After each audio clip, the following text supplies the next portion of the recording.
नोएडा में महिला से बदसलूकी करने के मामले में फरार चल रहे श्रीकांत त्यागी को अब पुलिस ने गिरफ्तार कर लिया है। लेकिन उसका रौला कैसा था, कैसा रसूख था, वो सबके सामने है। एक वक्त तो ऐसा भी था कि वो पुलिस वालों की सुरक्षा में घूमता था और खुद को बीजेपी का नेता बताता था। उसे यूपी पुलिस और शासन ने गनर भी दे रखे थे। लेकिन कैसे और क्यों, इस सवाल का जवाब हम आपको इस रिपोर्ट में देंगे।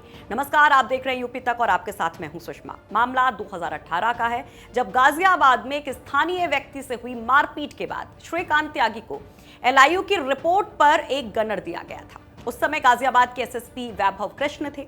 नवंबर 2018 में वैभव कृष्ण का तबादला हो जाता है और उनकी जगह पर उपेंद्र अग्रवाल को गाजियाबाद का नया एसएसपी बनाया जाता है। 2019 में श्रीकांत त्यागी को एक और अनजान नंबर से धमकी भरा फोन आता है। जान से मारने की धमकी दी जाती है, ये कहा जाता है।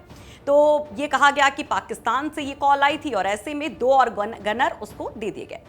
जुलाई 2019 में उपेंद्र अग्रवाल के तबादले के बाद सुधीर सिंह गाजियाबाद के नए एसएसपी बने और 2019 में श्रीकांत त्यागी को एक गनर और बढ़ा दिया गया। इस तरह से श्रीकांत त्यागी के पास कुल 4 गनर गाजियाबाद से दे दिए गए।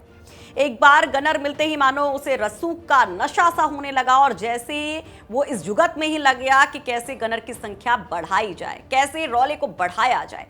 तो जानकारी के मुताबिक श्रीकांत त्यागी पहला गनर मिलने के बाद से ही गनर को बढ़ाने की जोड़ तोड़ में लग गया था। स्थानीय स्तर पर गनर बढ़ता नहीं जब उसको दिखाई देता तो वो अपनी पैठ के दम पर शासन से गनर बढ़ाने का आदेश करवाता था और गाजियाबाद पुलिस उस आदेश का पालन करती और गनर बढ़ा देती। लेकिन कहते हैं ना कि एक वक्त ऐसा जरूर आता है जब नशा टूट ही जाता है और वो वक्त आया फरवरी 2020 में, जब श्रीकांत त्यागी की पत्नी अनु त्यागी का लखनऊ में एक दूसरी महिला से विवाद हुआ, मारपीट हुई। मामला गोमती नगर थाने पहुंचा तो श्रीकांत त्यागी की करीबी महिला मित्र ने उसकी पत्नी अनु त्यागी पर भी क्रॉस एफआईआर लिखवा दी।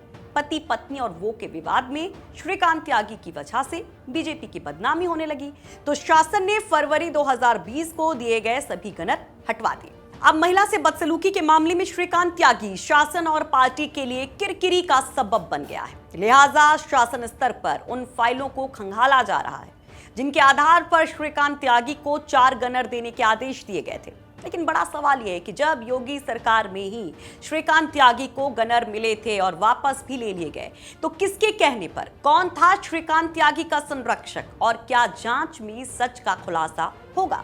इस पर आप भी अपनी राय जरूर रखिए कमेंट बॉक्स में और तमाम खबरों के लिए यूपी तक देखते जाए, क्योंकि यहाँ पर हर एक खबर और खबर के पीछे की जो हकीकत है, जो समीकरण है, जो खुलासे हैं, वो सब कुछ आपको मिलेंगे और तफसील से इन तमाम चीजों को आप पढ़ भी सकते हैं यूपी तक.in पर।